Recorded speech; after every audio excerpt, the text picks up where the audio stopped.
This Wellness Couch podcast is brought to you by The Wellness Breakthrough. 3 days and 2 nights with 9 of your favourites from the Wellness Couch, all gathering together in Melbourne for one incredible event. We can't wait to see you there. Go to www.thewellnesscouch.com for details.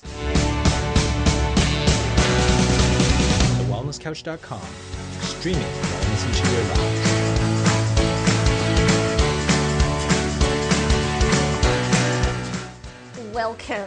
Welcome to this week's edition of Carren's Couch. What an absolute treat to have you back here on the show with me, because this week I have somebody so near and dear to my heart. This is a man, where do I even start? This is a man that I've been following, for about 2 years. And I really just stumbled across him by pure chance. I was going through all these questions about my diet and what I should be eating and what I shouldn't be eating. And, I had all this internal turmoil about eating animals and eating meat, because I'd been a vegan for about 17 years. And then I started training and getting fit, and all of the fitness trainers that I worked with all said to me, Kazza, you've got to get some meat into you. You've got to get meat in. You're an O blood type, and if you don't eat meat, you'll die. And honestly, I wasn't educated enough to be able to make a decision on my own. So I took everybody else's advice and I started eating meat. But what I found was I started getting fatter and fatter and bigger and more lethargic. And it reminded me of why I went vegan in the very first place. Because the reason I went vegan in the very first place 17 years earlier was because I had been diagnosed with chronic fatigue syndrome as a result of having glandular fever. Now, the doctors tend to diagnose chronic fatigue syndrome, especially back then when they really didn't have any other diagnosis. And I decided to cut out meat from my diet way back then, and it was more of just an instinctive act, I think.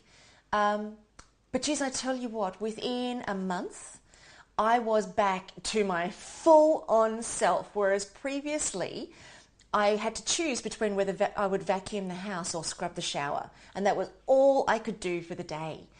But after I quit meat and just went to a vegan diet, oh my goodness, I had energy to burn, baby.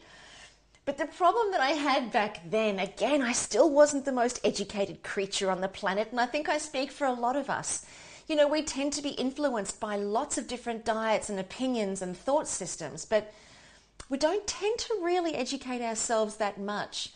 And I found myself just replacing meat with rice and carbohydrates and bread and pasta, and all of the processed carbohydrates. And I did get quite fat. I got quite pudgy. I think that's where I put on a lot of my weight, but I tried to address it with exercise. And of course, that's what led me down the path of eating meat again. Anyway, long story short, I come across this man. He writes this book. I read the book and it's as if he is sitting on my shoulder, speaking directly to me, but not just to my intellect, but to my soul. He really got me. He understood the things that were important to me, and he understood both my intuitive direction and my own internal sense of instinct. So please help me welcome to Carren's Couch an incredible gift to humanity and society, Dr. Doug Graham. Welcome, and thank you for your book, 80-10-10. Carren, it's a treat. Real treat. Well, I'm so glad to have you here with me today. Thank you so much. I want to talk to you about all things 80-10-10. Tell our listeners what it's about. What is 80-10-10? And then we can get into why you wrote it and how it works and what the logic is behind it, because it's so beautiful. I can put it in a nutshell and give you a tiny bit of rationale to go with it as well. The basic concept that I looked at, having studied nutrition my whole life, and always thought that there was some relationship between nutrition food, diet, and the way I feel and the way I perform. I looked for that. To be quite honest, it was more than 17 years of looking and changing my diet from a standard Western approach to diet to actually doing what everybody told me to do. And it's funny because since I was a kid, people have emphasized the importance of fruits and vegetables. They've said, you've got to eat an apple a day, and fruits and vegetables are good for you, and eat your vegetables or you don't get your pudding, and on through all Oh, the, yeah. all through the whole thing. I've always been told to eat my fruits and vegetables, and when I finally started looking for a streamlined approach to nutrition, because as I say, I tried everything. I've tried the vegetarian, I tried the vegan, the macroneurotic. I tried all the different ways of going about eating, and sure, there were big changes, it seemed, but I got little results. Right. And finally, I just made a little change. I went from cooking to not cooking. I didn't really change the foods I ate very much. I just went from cooking to not cooking, and the next thing you know, I was having fantastic changes in the way I felt and the way I thought. My thought processes, especially. I mean, to me, this was the biggest thing, was the clarity of mind. But I also felt like I'd been physically unleashed, and it was so spectacular. I had decided to do an experiment for a month, but at the end of a week, I already realized there was no turning back. So Wow. essentially what I did was stopped looking at nutrition from the micro view Yeah. and started looking at nutrition from a macro view. So from a micro view, what people do is they say, I have to make sure I get enough vanadium, and I have to get enough silicon, and make sure my iodine levels are right, and there's going to be enough selenium in my diet, whatever it might be, all sorts of tiny little things, things that we eat in picograms and tiny amounts.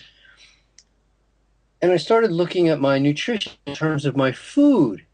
And from a food standpoint, the easiest way to analyze the nutrition of your food is simply by the amount of carbohydrate, fat, and protein that we eat. Now, it turns out that for a tremendous number of other animals, this is the way that nutrition is figured out, is by the amount of protein, fat, and carbs they eat. Or the nutritionist will look at an even simpler view and just mention the foods. But at that point, it's simply diet rather than nutrition. So, if it's a cow, we just say, well, they eat grass. Or if it's a lion, well, they eat meat. And if it's a person, they eat fruits and vegetables. But the next level down, the nutrition level, is how much protein, how much fat, how much carbohydrate, and a ratio of one to the other. So 80-10-10 is simply that ratio for humans that the scientists figured out for us. This is not my work. This is just my interpretation. The scientists figured this out. The sports scientists found out where the athletes perform best. Where do we get the best oxygen transfer, the best results in terms of blood sugar?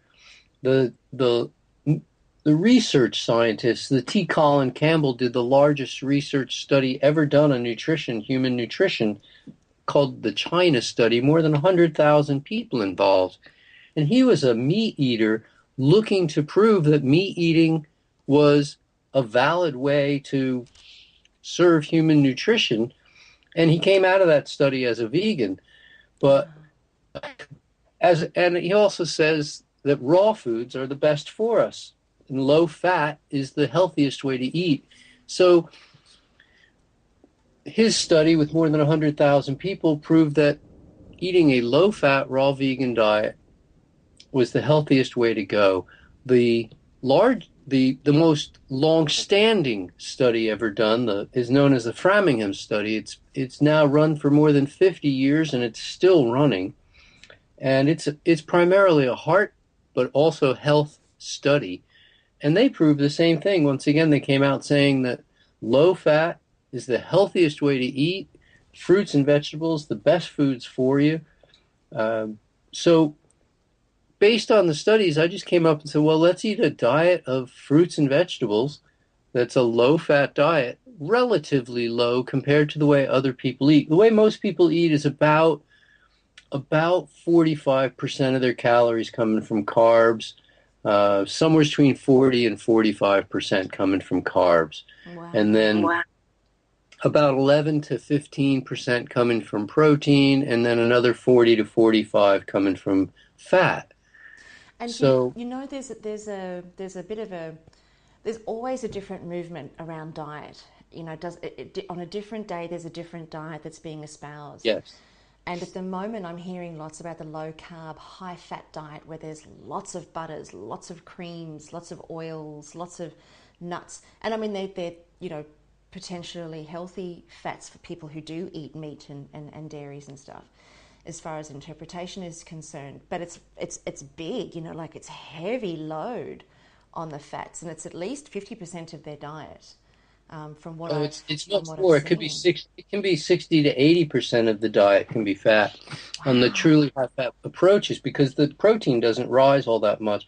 The thing is with these, first of all, anytime you try to sell someone something that they already are doing or something they really want, you know, it's an easy sell. In terms of nutrition, the deal these days is mostly about weight loss. And so people are looking to lose weight. And if you can say, well, 45% of your calories are coming from carbs, if you cut out 45% of your calories, you'll lose weight. And this is true. At the same time, if you tell somebody, though, and I find this sort of the illogic, if you tell people, well, you get to eat all the meat you want, but there's nothing to put it on. You can have all the butter and cheese you want, but there's nothing to put it on. Yeah. The thing I think is that people are already eating all the meat and butter and cheese and mayonnaise that they want. It's not as if they get to, wow, I've been restrict. That's not where they've been restricting. They've been restricting on the desserts to begin with. The funny thing is that what they're leaving out is the health foods. They're leaving out the fruits and vegetables. Yeah. They're leaving out the raw food.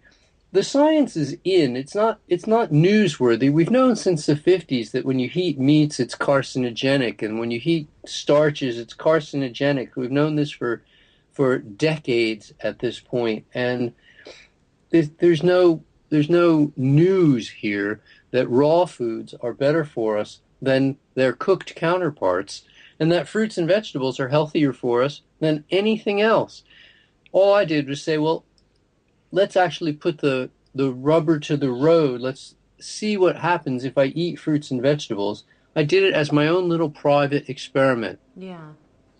But the results are so good, the people around me started trying it just to see, and then I started telling people about it, and eventually, after 20 years, people said, look, you've got to write a book. You've got to write a book. So 80-10-10 came out of that. Oh, amazing.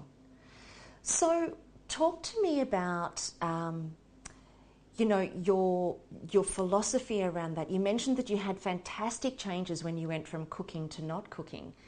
Now, you know, even in today's society, there's huge controversy around cooking versus not cooking, meat versus not meat.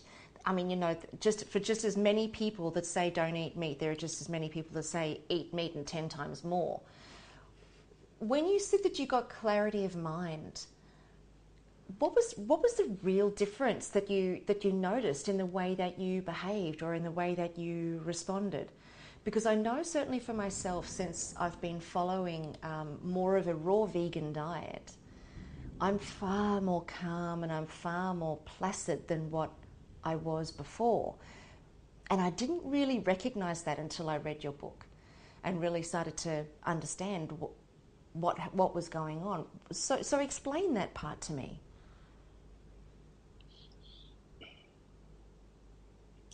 There's a doctor whose last name is Blaylock, who wrote a book about excitotoxins, about the additives in food that stimulate the brain, but eventually short fuse the brain, so that there's neural damage in the brain itself.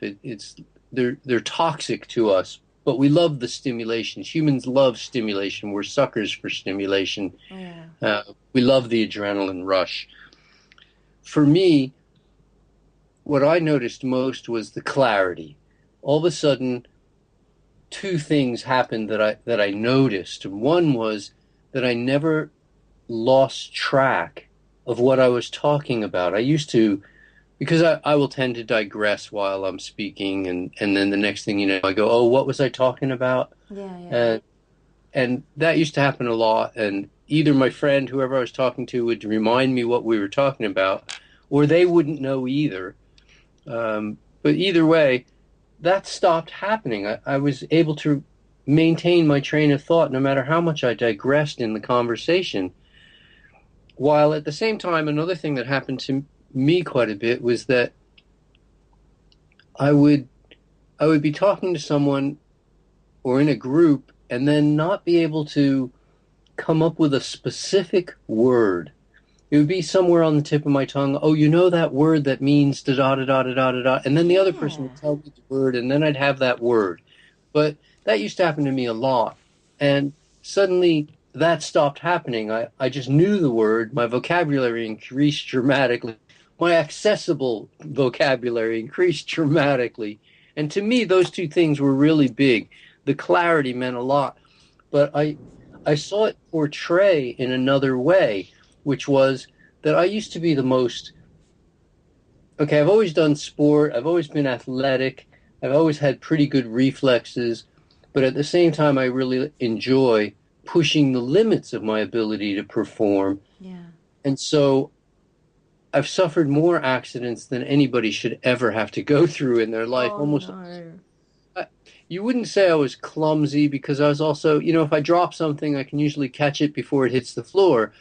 But at the same time, it's just no end of cuts and bruises and bangs and sprains and strains and breaks. And it was silly. I mean, it was just silly, the number of accidents. And the accidents stopped happening. I mean, they just stopped happening. I almost never, I mean, I won't say I never, ever, ever have an accident. Of course I still do, but none of the sports-related accidents stopped happening. The around the house accidents stopped happening. The clumsiness just totally went away, and to me this was a big deal. And so To do you not think it have. was because you were more present, like you're more present, you have more Well, that's presence what of I'm mind? saying. It was clarity of mind. This was my awareness rose dramatically, and at the same time, my ability to be aware of other people's experiences, the social, emotional side of my awareness, that also grew to a point where I could say, well, I would have the same experience that you were talking about, that this inner calm, the peacefulness, Yeah. there was. But the reason I talked about Dr. Blaylock at the beginning is I attribute this to the fact that there was no longer a war going on in my body. There was no longer this chemical Oh, that is warfare. beautiful. And so all of a sudden, it wasn't that I became more calm, but instead I actually became a whole lot less tense and stressed and angst and tension.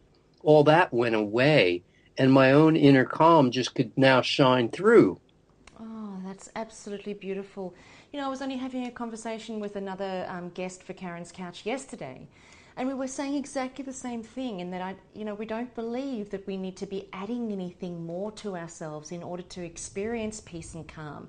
In fact, it's quite the opposite. We need to be taking things away. We need to be stripping back.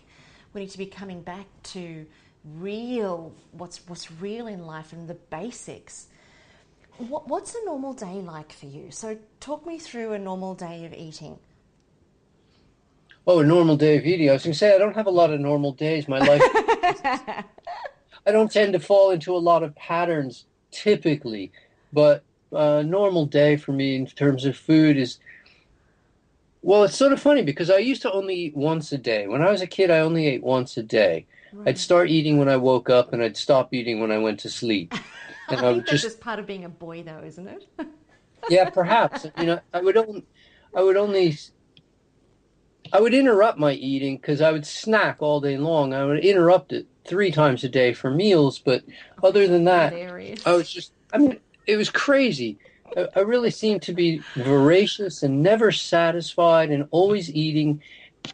And people told me, if you keep eating like that, you're going to become very fat. Yeah. Well, it didn't happen when I was a kid because I was so active, but it did happen as I went through high school. I put on 50 pounds one year, and then in college, I put on another 30 pounds, and the next thing you know, they add up. Yeah, They do, absolutely.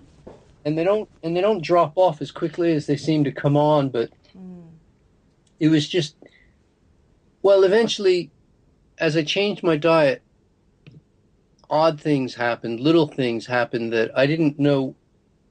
I wasn't really sure what was the most important ones. Where do you put your attention on this or that? What's happening?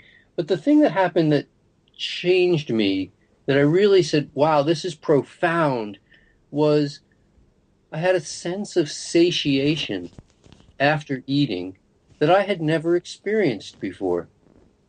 And so I would eat a meal, sit down and eat all the watermelon I wanted, or sit down and eat all the bananas that I cared for. And then I didn't even think about food for another 3, 4, 5 hours, and sometimes even longer. Whereas Wow. before I was always thinking about food, always prepping, always preparing, always noshing and looking for a nibble and going to the fridge, opening the pantry door and saying, oh, I wonder what I could eat next, and just carrying, oh, don't go anywhere without bringing some food with you. All of a sudden it was a freedom because I never realized how I'd been so attached. And now people think that I'm really nutsy about food, right? Like, but in reality, I hardly ever even think about food until it's time to eat. And in between, I'm not even thinking. I'm free to do anything else I want because I'm completely satiated in Yeah. between meals. Nowadays, I typically eat twice a day. I typically eat a lunch meal and a dinner meal. And for lunch, I have all the fruit I want. I'll just sit down and eat bananas until I'm done, or I'll sit down and eat mangoes or peaches or whatever's in season. Yeah. Yep. Yep. Um, and lately, the grapes have been really spectacular, so I've been just sit down and eat all the grapes I want. And then I don't think about food again for 3, 4, 5 hours until it's our planned dinner time. And basically at lunch, I just eat enough so that I know how much to eat, so I won't be hungry for 3 or 4 or 5. Just depend like you would with any other food.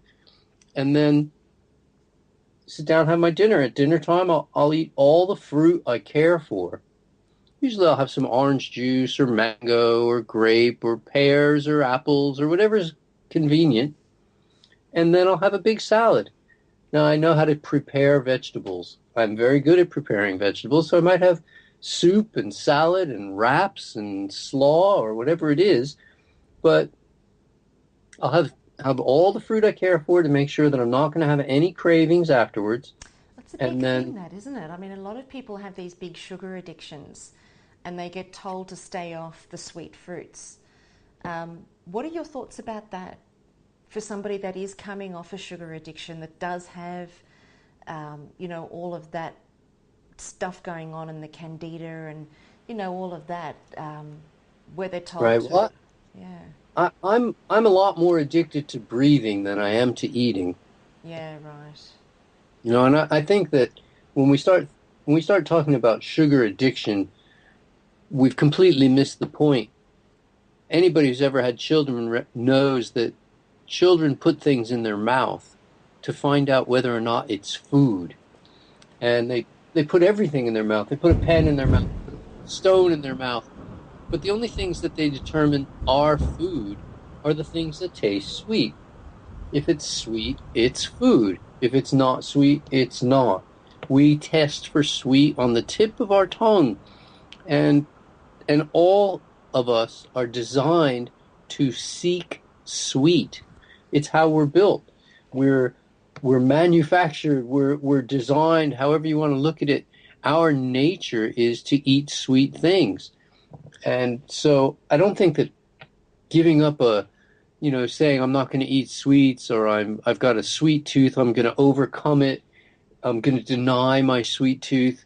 It'd be like denying your need to breathe or to urinate. I mean, you can't overcome this. This is how we're built.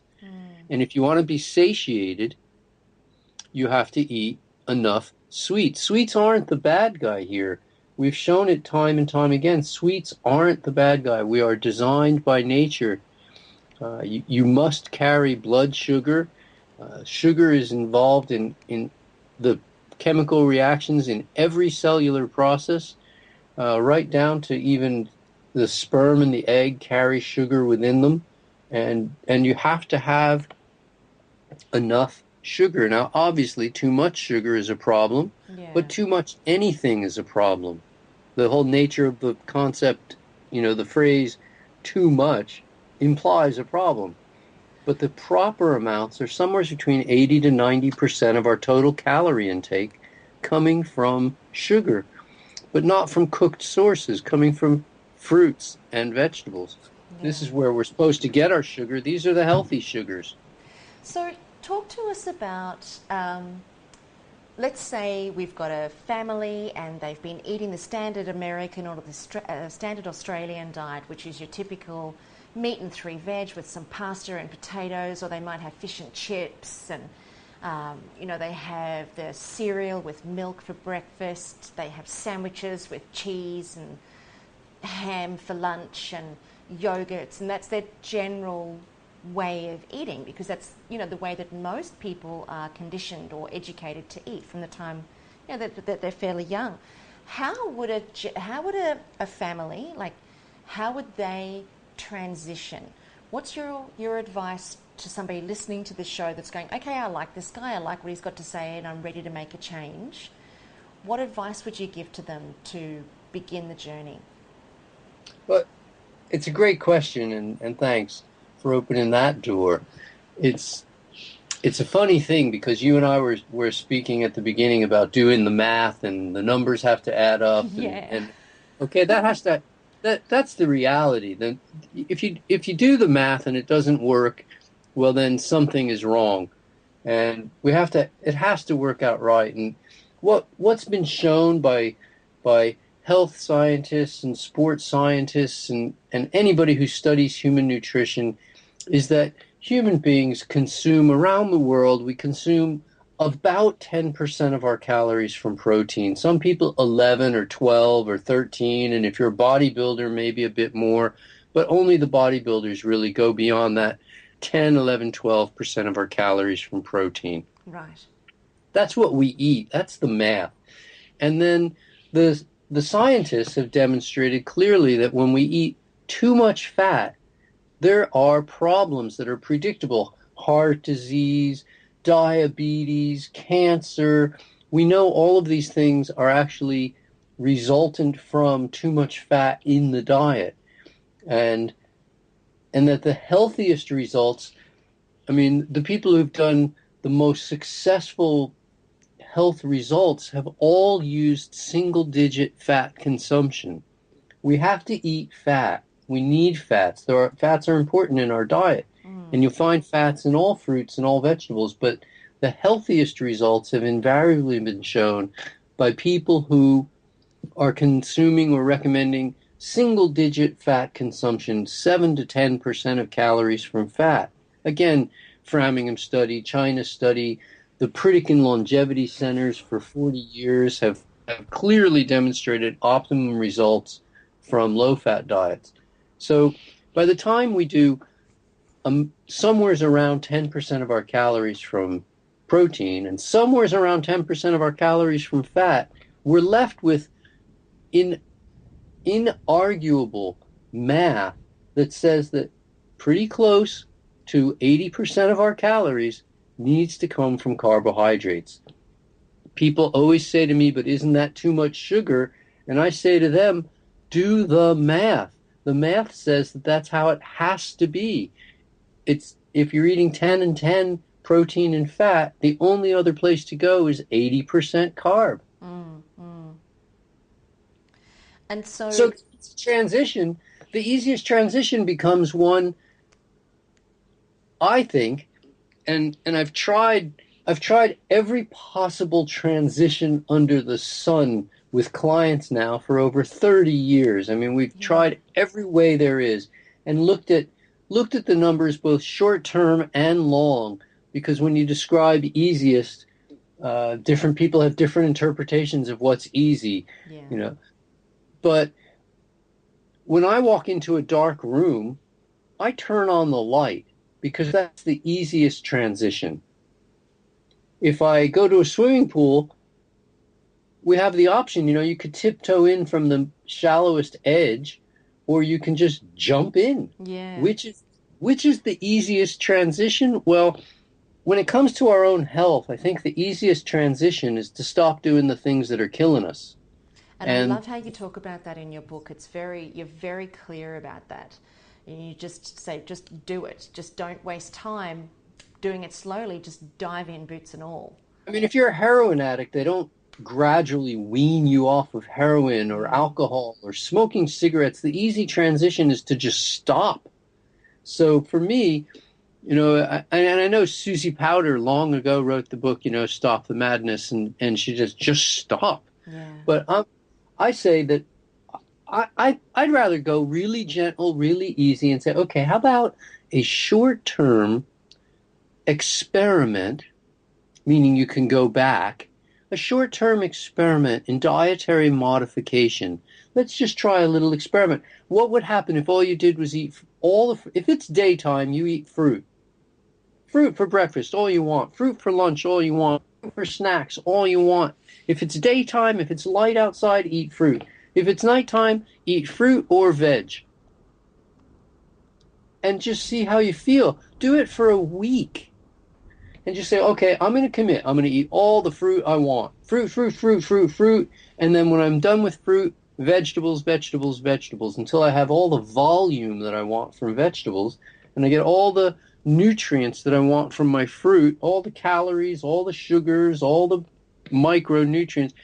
Deer don't worry about their nutrients, and squirrels don't worry about where do they get their protein. They just eat food.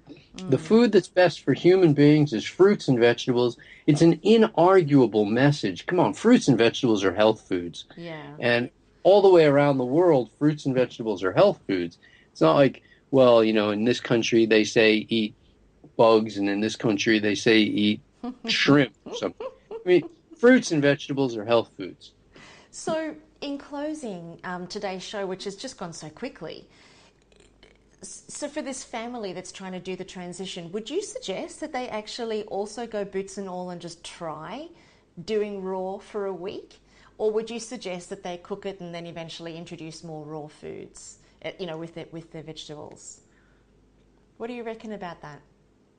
To be quite honest, when I look at the attrition rates, the people who go back to other ways of eating, the people who succeed with the program, the people who, fail in different ways, the easiest transition is just to do the program. It's the most successful.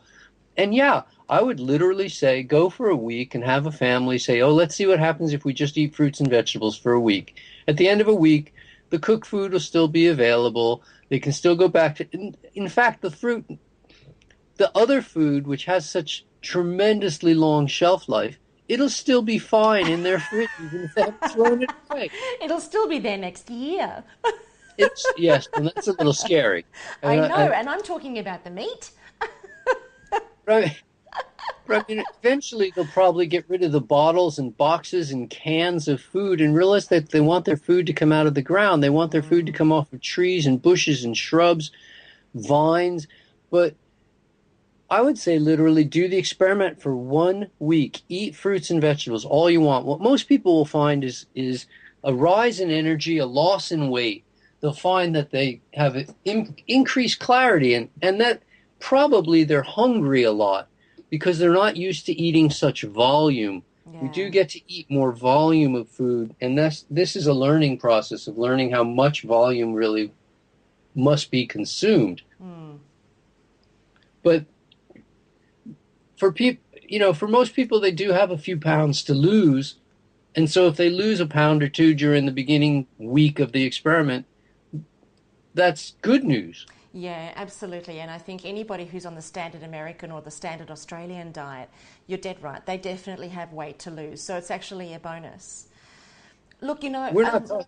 I'm not actually talking about a weight loss diet, although the program no. can be customized for weight loss. But we're talking about a health gaining diet. And I think the thing that's so beautiful about the 80-10-10 is that it's a philosophy. And that's certainly what I've got from you as one of my greatest learnings, is that it's not about, as much as, you're a proponent for the fruits and vegetables, but, for somebody who just cannot see that yet, they're just not there, and they're not willing to be there, at least the 80-10-10 gets them to start thinking about a philosophy around food more than looking and grabbing at the next diet that's the next fad. I think it's an incredible gift and an amazing philosophy. And even just in my own circles that I've shared your book with people, and we're certainly going to make your book available to our listeners as well. So make sure that you check out the website as to how you can get your hands on a copy of Dr. Graham's book. But certainly with the people that I've shared with in my circles, initially there was a bit of hesitance. And then when they saw the transition that I'd made, and they'd seen my energy level and my, as you mentioned, your attention span and your sense of clarity. But for me, it's just been this profound connectedness, this profound sense of sensitivity to humanity and to the planet. Whereas I've always been a humanitarian, but that's just been heightened since I've been eating this way. Has been, as I said, profound. And watching the people in my circles see that has been really encouraging for them. So much so now that, I'm selling blenders and I'm selling, smoothie makers and sending, different vegetable peelers so that they can, make vegetable noodles and, all of that sort of stuff, and start eating more raw foods and experimenting with beautiful flavors of fresh tomatoes and fresh mushrooms and beautiful, gorgeous blends of these amazing flavors. So, it's amazing when you have a philosophy more than a diet. It's life-changing. So I think the world owes you a great deal, my friend. Oh, bless your heart. Bless your heart. That's most kind. I enjoy eating fruits and vegetables. I think most people do actually enjoy fruits and vegetables. We like sweet and juicy foods. And we have to settle for coffee and cake and, milk and cookies. Sweet and juicy is really, a mango is just so good. If I had to give up healthy foods, how do I say it? Most people look and they go, well, I'm not going to give up the foods that I love. And I'm going to say, I want you to eat foods that love you back. I still love the foods that I eat, but, I still love grapes. I still love mangoes. I still love a rambutan or a durian or whatever it is. But those foods don't hurt me in exchange. I really have a relationship with food that I'm going to be in for the rest of my life. And so I'd rather eat foods that are good to me, even though, a lot of people look and they go, oh, yeah, but I'm always going to eat sandwiches, or I'm always going to eat pasta, or oh, I'm attached to my pizza, or I'm attached to my meat.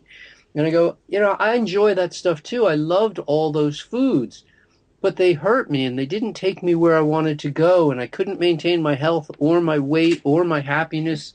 Nothing seemed to be sustainable in life, let alone the environmental concerns, as opposed to just eating from the garden. It was just the most beautiful. The fact that it works really well, that it has no downsides whatsoever. Yeah. It's good for your health. It's good for your teeth. It's good for your skin. It's good for your weight. It's good for your awareness, the consciousness, the environment.